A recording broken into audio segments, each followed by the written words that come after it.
Welcome to Marcus Media Sports as the Janesville Craig Cougars host the Beloit Memorial Purple Knights. Hello everyone, I'm Patrick Wiesinger along with Mike Griffin, and we are at Janesville Craig High School where last year's Big 8 champs come to visit this year's Big 8 leaders. The Cougars have won their last 6 games, earning them a share of first place with Madison West, both with 10-1 records. Janesville Craig won against their crosstown rivals Parker last week, 65-48. And entered tonight's game with an overall 14-1 record, good enough for 4th place in the State Division I AP ratings. The defending Big 8 champion Beloit Memorial Purple Knights would like to be this year's spoilers, and they have the ability to do it after reeling off 4 wins in their first 7 games. The Knights have hit a streak where a total of 12 points have resulted in 4 conference losses, including last week's heartbreaker where 2 3-pointers in the last minute of the game resulted in a 62-59 loss. To land Beloit in 6th place with a 4-7 record. What can we expect tonight, Mike? Well, I think, Patrick, sometimes in the matter of a course of a couple months, teams go in different directions, and we're going to find out tonight because the Janesville Craig Cougars down in Beloit in December took care of these Purple Knights by a 92-60 count. I'm not much of a mathematician, but that's a 32-point win, so that is a big one for the Craig Cougars down in Beloit.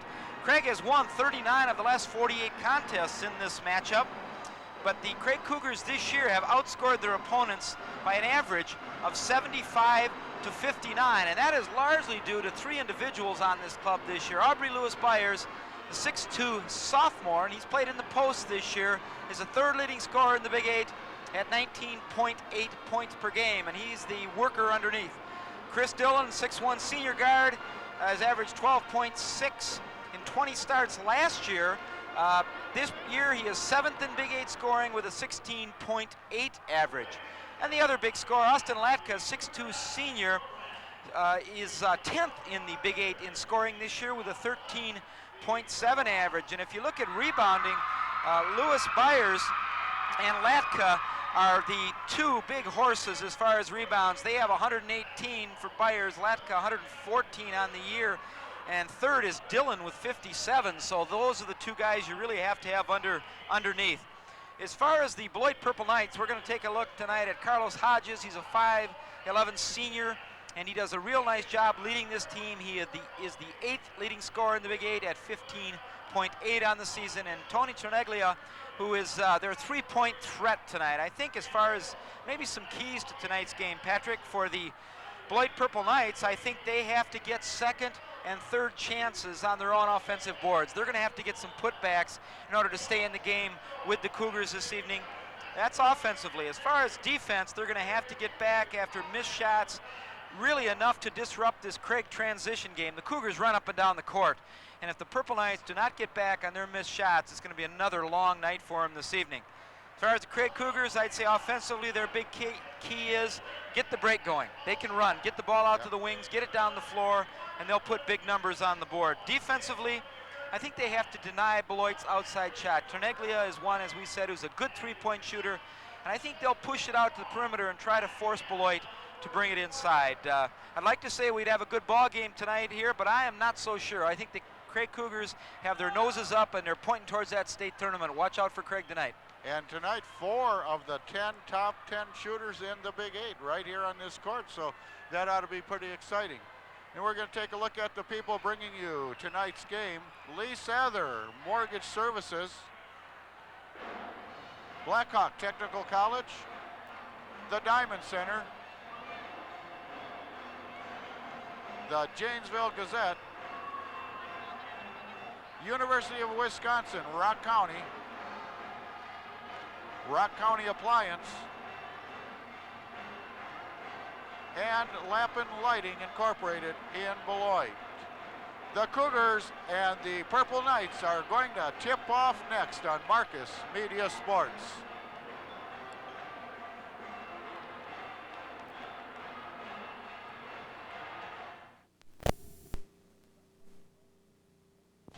Why should you make Rock County Appliance and TV in downtown Janesville your appliance store?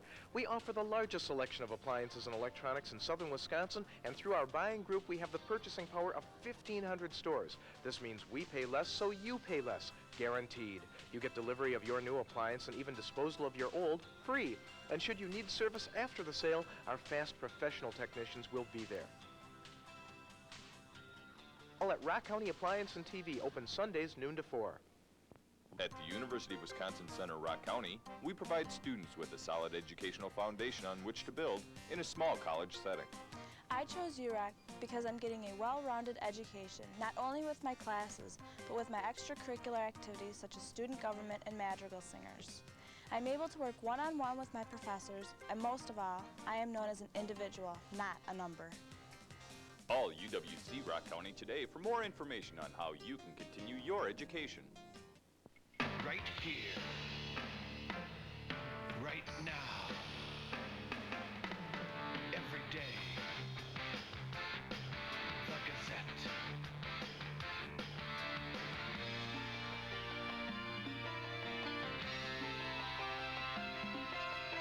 Right here, right now, every day, the Gazette.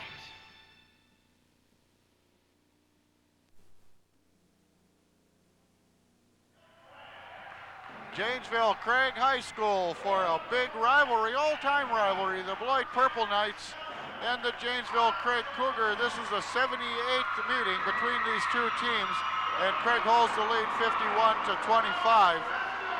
Taking a look at the starting lineups as they announce them on the floor. Big crowd here tonight, Mike. Yes, there certainly is, as usual, Patrick. Yeah, Craig draws the crowd just as do the Parker girls. And for the Beloit Memorial Purple Knights, at guard number 10, 5'9", senior Shelton Hodges. At the other guard, Tony Cerniglia, a 6'2" senior. At the forwards, Mel Barbary, a 6'1" junior, and Carlos Hodges, a 5'11" senior wearing number 30. And in the center, Troy McNuckle, a 6'3" senior, for the Beloit Memorial Purple Knights. And they're announcing that lineup on the floor right now, and let's get ready to see the Craig Cougars. Out comes Aubrey Lewis-Byers, a 6'3" senior center, and he's a sophomore. At the forwards, Austin Latkas, a 6'3" senior at forward, number 42, and number 22, Scott Vanderhey, a 6-foot senior. At the guards, Chris Dillons, hot three-point shooter, 6'2" senior, number 12, and Tim Collins, number 14, a 5'10" senior, and both those guards can do some outside shooting. That's certainly true, and as you look at this Janesville Craig lineup, this Aubrey Lewis-Byers is certainly a man among kids out there, so to speak. He really has been doing a super job in the post, and I don't really know if the Beloit Purple Knights have anybody inside that can match up with him on the boards. He's just a real physical specimen and has been doing a terrific job inside all year. And then you got Chris Dillons out there, of course. This kid is as cool as the other side of the pillow. I mean, he just continually brings it to the opponents and is a real floor general. Coaches, Bob Cerniglia for the Purple Knights and longtime Craig coach Bob Suter. And the Cougars, fourth in the state. Tip off here against the Purple Knights, and immediately it goes out of bounds. You know, one thing that comes to mind for me right now, Patrick, is the notion of pride. The Beloit Purple Knights blown out 90-52 on their own floor in December. Boy, if they've got any pride at all, they're going to come back on this. Right away, the Cougars get inside. Yeah, Austin Latkas with a score on an out-of-bounds play. And we've got a bunch of people right in front of us, so we're going to try to get them cleared out so we can do a little better job announcing. Pretty tough to see through all the cheerleaders. And the principal, he's got us cut off with the pass here too. They got a turnover at the other end, no foul call. There was a lot of contact under the boards on that fast break. The Cougars leading 2-0 on that out-of-bounds play. It's out of bounds to the Beloit Purple Knights. I'll take.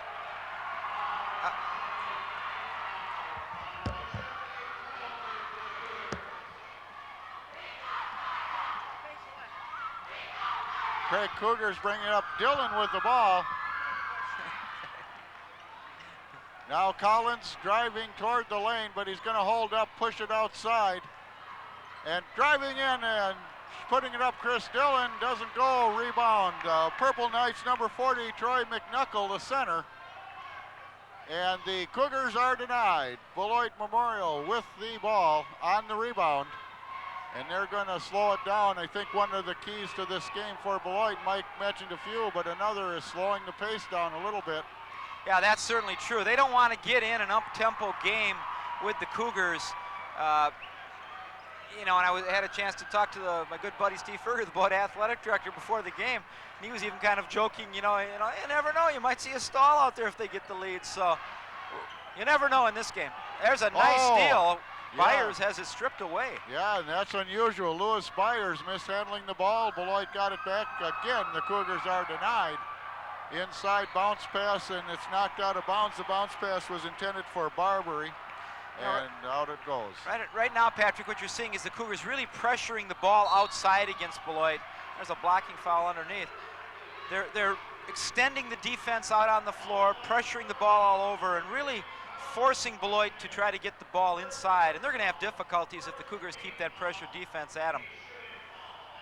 Shooting foul on Carlos Hodges, his first for the Purple Knights, which will put to the line for the Cougars. Scott Vanderhei starting forward. And we're 2 minutes into the game. It's 2-0 Janesville and stays that way. Vanderhei is an 81% free throw shooter, 81.8 on this season, right behind Dillon. So he's a good one from there. He does shoot 50% on that trip. And makes Cougars 3, Purple Knights 0, and we're 2 minutes into the game, and the Purple Knights lose control of the ball on the other end of the court, or Craig knocks it away, so they're going to go out of bounds. Purple Knights have been playing a little slower offense when they get a chance when they're down there, but one thing is handling that ball, almost losing it there.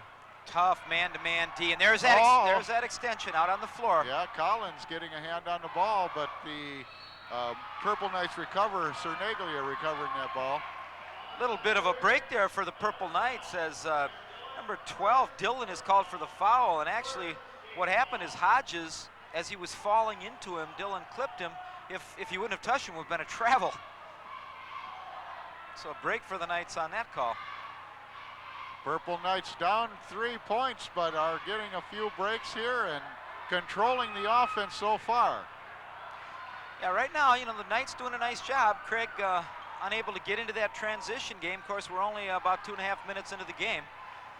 Well, the last time we saw the Craig Cougars here on Marcus, as the shot misses for Hodges, but a rebound to Beloit, and then they lose track of it out of bounds. Last time we saw the Craig Cougars on Marcus Media, they played Parker, and Parker was successful in a slow-down game and led at the end of the first quarter. So Beloit is trying that same strategy. Get it away. Again, the Cougars are denied. But Beloit is not on the scoreboard, traveling. Yeah, kind of getting caught up in the air that time was Trey McNuckle, and he is called for the travel. But both teams a little bit tentative, a little bit tight right now. Some sloppy play. I'm sure they'll settle in another minute or two. Collins handling the ball for the Janesville Craig Cougars, passing it around the outside. Aubrey Lewis-Byers trying to get it inside, and the Beloit Purple Knights take it away. And going the distance for the score, number 44, Mel Barbary, took the ball away from Lewis-Byers and went the distance, 3-2 Cougars. Cougars with the ball, and we have a foul. Yeah, I think right now the Cougars are going to have to just show a little more patience. Beloit is right up in their face. Cougars are going to have to bring the ball out a little bit and not force any passes inside. Take their time. They've got the ability, they know that, but they're just forcing some things right now. And I'm sure Bob Suter is talking to them right now about that from the bench area. Cougars out of bounds, first quarter, 4:42 remaining.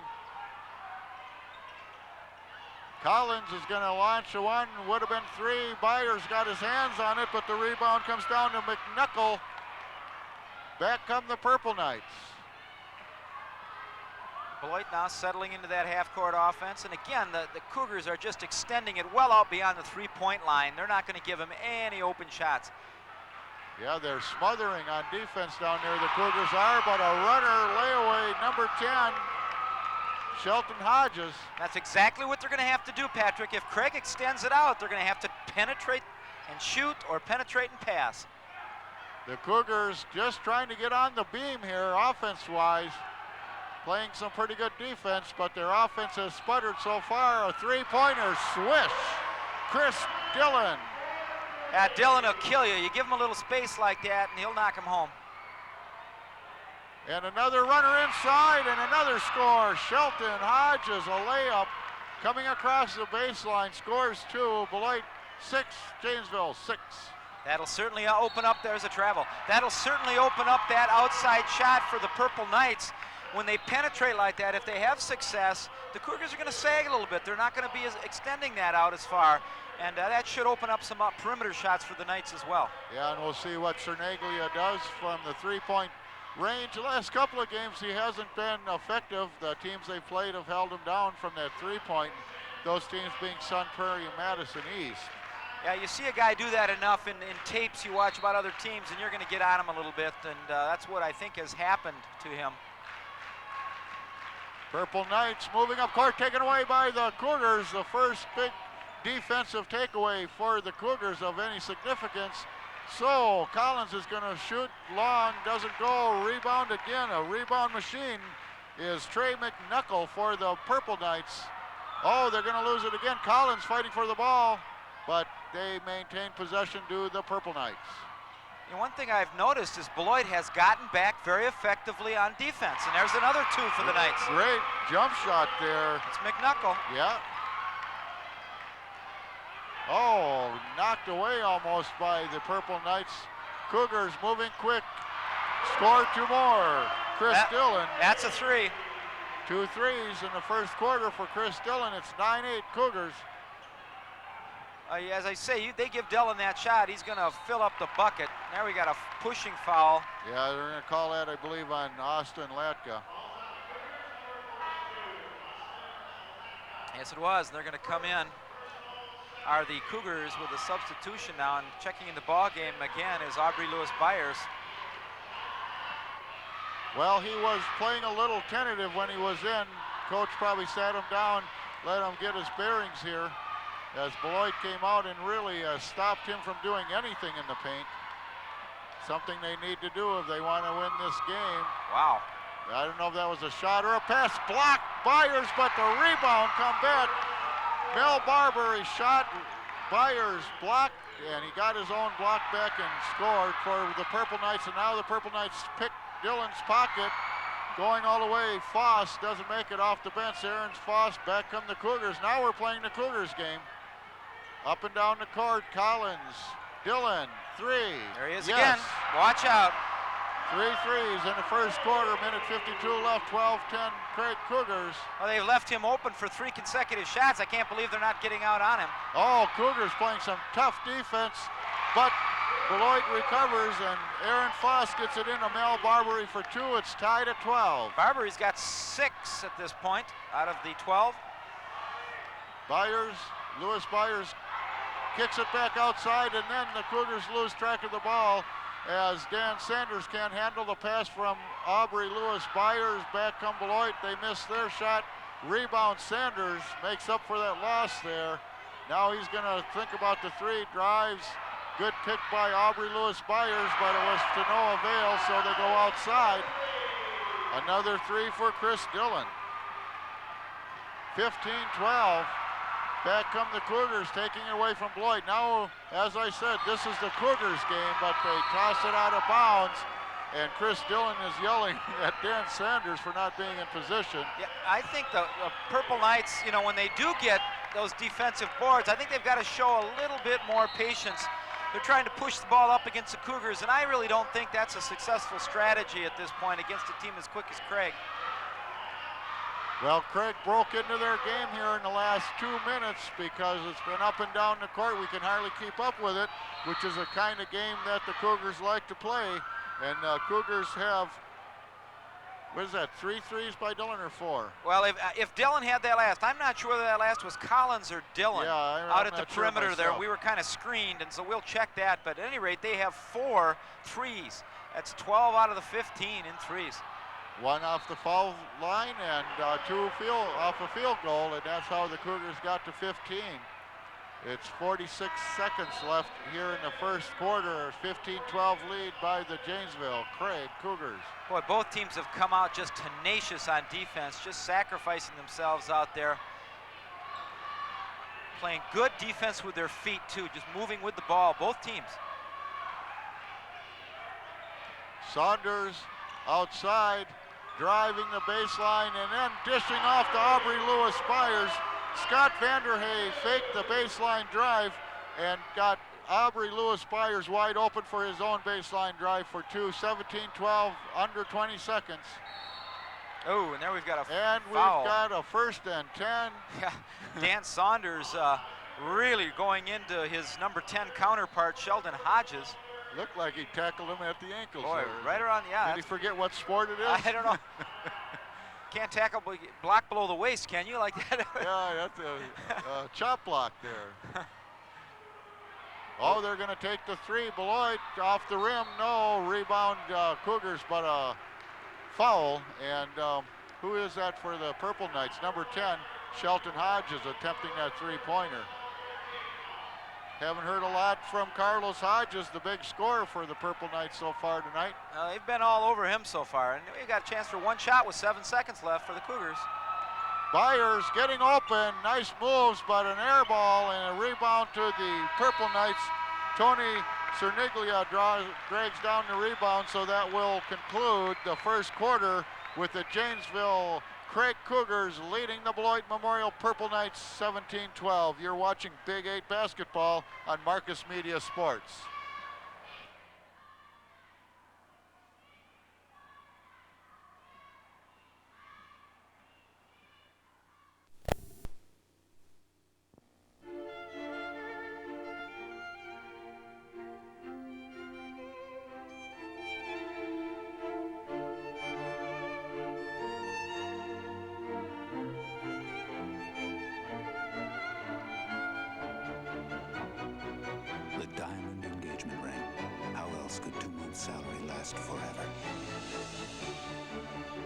Over 1,000 engagements and wedding bands to choose from at the Diamond Center.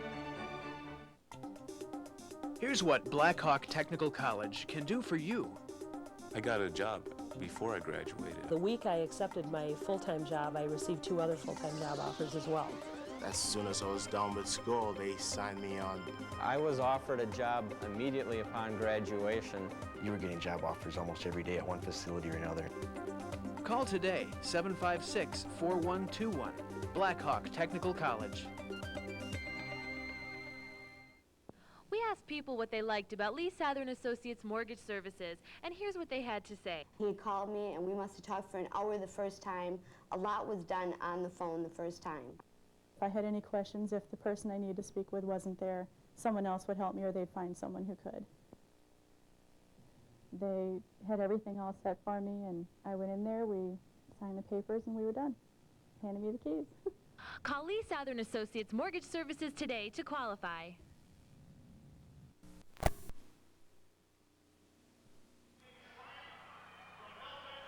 A 17-12 lead coming into the second quarter for the Janesville Craig Cougars against the Beloit Memorial Purple Knights. And we had it all in the first quarter, 3-pointers, slow game, fast game. So let's see what happens.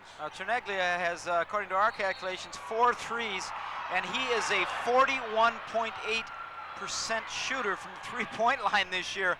So I don't know if the Purple Knights didn't read the stats on him or whatever, but they certainly have left him open. And he'll nail him almost at a 50% rate if you do. Some players don't have 48% in general from the field. Oh, that's right. He's an excellent, excellent shooter from out there. And from the 2-point range, a little too close, I guess. That's too close for him. Yeah, Dillon's got to get out there. He's got to get some air. Back come the Purple Knights, a foul, and the 2. Yeah, they counted that, a little NBA continuation there as they give the bucket to number 44, Barbary, and that is his 8th point, and he'll go to the line. For a 3-point conversion opportunity. Wait a minute, they're going to give it to him out of bounds, so they didn't call it in the act of shooting. That's unusual. Oh, maybe we out-refereed the referee. Yeah, that won't count, so we'll give him his 6 points instead of that 8 we had for him. Boy, a lot of contact out there. Officials are letting him play, and there's a nice shot. Yeah, they're letting him play, that's for sure. That was Hodges. There we go, we heard from him. 5'11" senior, the big scorer for the Purple Knights. They can't leave Chris Dillons standing out front. Well, that's another 3. He's got 5 of them. I don't know what the Knights are doing. This guy gets the ball. They ought to have somebody in his boxer shorts. I mean, he'll kill you. He was way too open for a type of shooter that he is. Here's the run. Look at this. Byers, yes. They had that all the way. 22-14. The Knights get a little sloppy there and don't crash their own offensive boards, and that's what's going to happen. They got to make it rough on the Cougars to get the ball out. Got a technical foul called? Is that what I'm seeing? I think so. I believe it was against the Beloit bench, Patrick. Well, Coach Cerniglia was a little agitated there, but I didn't see him do anything unusual. His lips were moving, though. Well, yeah, it is the words too, yeah. His lips were moving. Now the referee is conversing with the coach for the Beloit Memorial Purple Knights. Yeah. As we see the players, and you see them over there in that shot, and now we're looking at technical foul shots. Chris Dillons gets a single. He's had 5 threes and a single. 16 points already for the young man. Make it 17. He asked him if he could shoot free throws from beyond the three-point line, but they said that was against the rules. Hey, you think he can shoot threes? He's an 83% shooter from the free throw stripe, so he can do it all over. They ought to assign 2 guys to him, basically, you know. 24-14, a 10-point lead now for the Craig Cougars after the technical foul on the Beloit coach, and we're back in action. Byers kicks it right back out to Collins, but the defense came. Oh, back door right there. Yes, a nice back door play, wide open Austin Latkas, as he kind of idled over on the weak side and let the ball come to him. Good play. Yeah, one little pick freed him up, and he was left wide alone in the paint. Now the Knights are going to have to get their composure now. They're going to get run out of the doors. They better start the bus, but they're going to have to really get their composure. There's a 3. Yeah, they got rattled there because they did so well early in the game. A 3 by Mel Barbary. Gives him 9. 26-17, 9 points for the Cougars ahead. Make that 11 on a score by Austin Latkas. When the Cougars get it inside, Beloit has no chance, as we said. Just a lot more physical inside, and really no way to stop the Cougars in the paint. Cougars setting up in a pretty much a 2-3 zone, not really setting up well in it, but enough to keep the Beloit to the outside, but they score anyway. I didn't see who That was got McNuckle. That. Okay. That's his 4th point. Cougars now a little slower. Latkas inside, jump shot. Where was the defense? Yeah, he's got 6 in the last 45 seconds. That gives him 8. No defense on the post. He had a wide open shot, and like Mike said, Beloit's got to get their composure because they're in the wrong position on defense. That's a good steal. On offense. Latkas, they're going to call blocking on number 44. Mel Barbary, and we will have Latkas going to the line now. You know, the Beloit fans didn't like that call, but I'll tell you what, it was a good call. He was leaning. You know, you got to be up and down. You can't lean in like that, as they're going to take a timeout. Yeah, he thought that was going to be a charge, but I don't think that he was set. His feet was still settling in. We've got some other games in the I almost said Big Ten. In the Big 8 tonight, Patrick. We've got Big 9, right? Yeah, Parker up at Sun Prairie for a game that ought to be a real good one up there. The Vikings looking for their 2nd win on the year in the Big 8, so we pull for them tonight. Madison Memorial's visiting East, and La Follette is out there in Middleton tonight. Right now in the Big 8 conference, and you did allude to this on top, Craig is tied with Madison West at 10-1. And they play each other next Thursday. And that'll be it. Boy, the conference title on the line. Middleton at 7-3. They're in 3rd. East in 4th at 6-4. Memorial 2 games back behind East at 4-6. Beloit 4-7. La Follette 4-7. Sun Prairie 2-9, and then the Parker Vikings at 1-10 on the season. So that Sun Prairie Parker game, a battle to see if we can keep out of the cellar here this year. Well, the flip side of that coin, and we want to congratulate the Janesville Parker Viking girls team for clinching the Big 8 title for 96-97 season. So they've cleared one hurdle and a couple